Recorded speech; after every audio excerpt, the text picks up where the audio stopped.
Good afternoon, students in intercultural communication.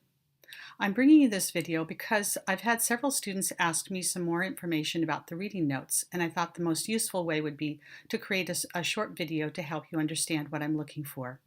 So for the reading notes, first of all, they need to be organized.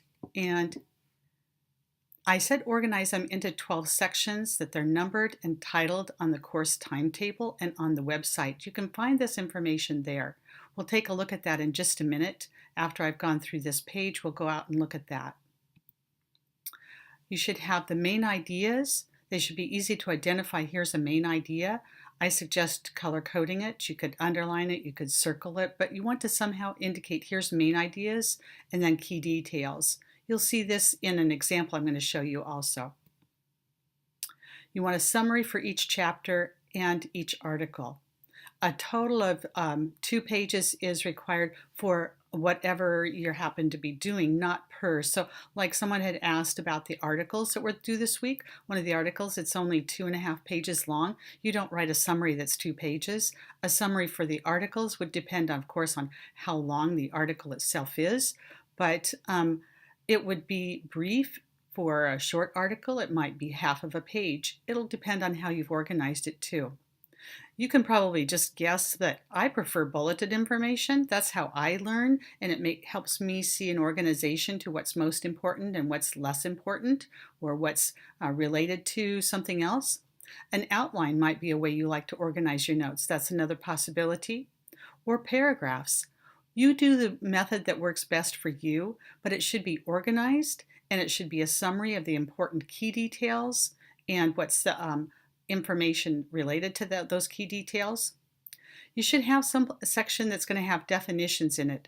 In particular, definitions that maybe you kind of know or are popular ideas, but you might find that in the context of this textbook and this course that the definitions are a little bit more specific, so you want to put those down. And finally, that you have someplace where you have questions.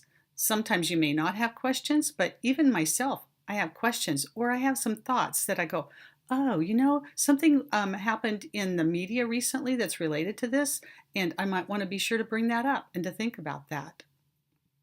I want to take a look now at some of the pieces that will help you understand what we're talking about as well. I'm going to go back. Let me close out this so we don't have it in the background. So here's the course calendar, and you can see that there are the topics, and the topics are numbered. So when it says the 12 sections, then that's what I'm talking about. So like topic 1, you could talk about it that is like section 1 or chapter 1, interaction in a multicultural world. Topic 2, communication and culture. So it's on this course calendar. It's also on the website, the same information. So you can see it here with topics. And this is week 2, topics, interactions in a multicultural world. And the next one is going to be topic 2, which is communication and culture. So you can find those topic titles on the website as well. So that should hopefully help you. Of course, this is telling you what the assignments are, and the reading assignment, and then the reading response to the assignment. You don't have reading notes every week, but they're fairly frequent.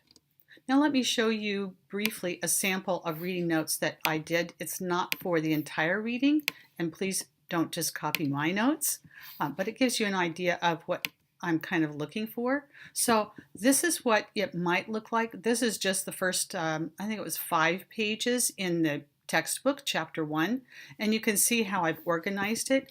I put clearly what I'm talking about here, so I can go back and remember that it was chapter 1. I've got the title, Interaction in a Multicultural World. See how I've used the color coding to help me see the key ideas and then some bulleted information for those following it. I chose to use a different color for the titles of the articles, and it helps me know, okay, this is not what's in the textbook, this is what's in the articles. And I did the same thing. So I've got the articles in one color, and then bulleted information. I did not finish out any of this. So all of this the part you see in yellow is not for the entire chapter 1, and what you see under We Teach Who We Are is not for the entire article. I just began it to show you and give you an idea. Also, the vocabulary. There's some vocabulary in this chapter that is maybe common vocabulary, but unique to this setting. And so I thought, oh, this is important for me to remember. So I've put down the vocabulary.